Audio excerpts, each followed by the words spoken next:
loved games as a kid. I loved learning new games and how they worked and how they changed depending on who I played with, and the structure behind every game is a good set of rules. And so I learned as a kid that whoever knew the rules best could kind of work it to their advantage. I was kind of the rule Nazi, and so when somebody would challenge me, I'd be like, dude, it's on page 5, paragraph 2, section C. It says that I can trade in twice this turn, so yes, I'm going to take all of Asia, deal with it. I also grew up Catholic light, which meant that I had just enough structure and rules to understand kind of what I was supposed to do with my life, but no real connection as to why. Do these things and don't do these things because God says so.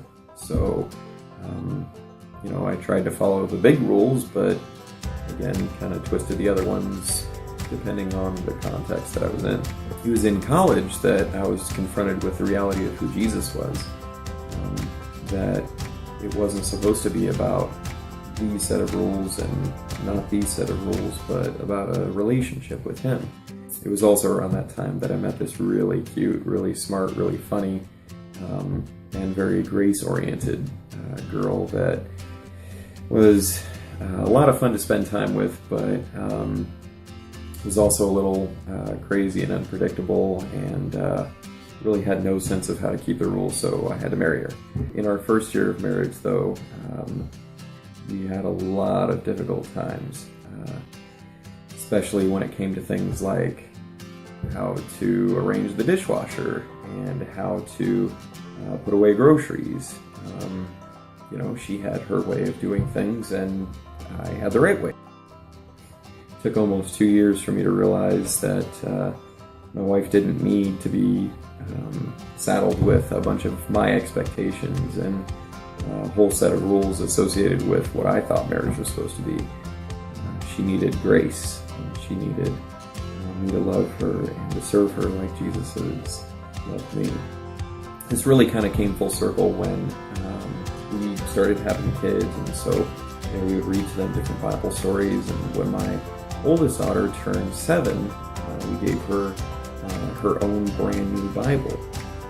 And so we started reading out of it, and being that she's kind of like me, she's very linear and wanted to start at the beginning. So we started in Genesis and worked our way through Leviticus and everything else all the way through Deuteronomy. And that's a lot of rules and kind of big ideas for kids to understand. So I'd have to kind of stop along the way and break them down so that they'd understand how these things pointed to Jesus.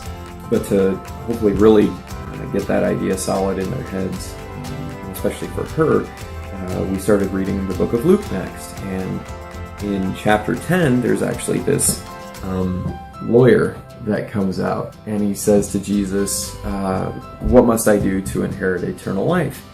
And what he's really asking is, okay, Jesus, so what are the rules I need to follow? I mean, I want the end result, so what do I have to do to get there? And Jesus says, actually, it's pretty simple. You have to love God with your whole life and love others. That's it.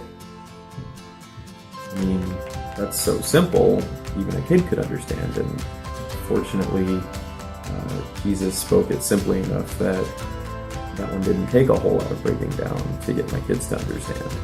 Jesus was about being simple so that people could understand how much He had already loved us, and because He had given Himself to ransom us, it didn't have to be about keeping rules. It had to be about having that relationship with Him and how we live out of that love towards Him.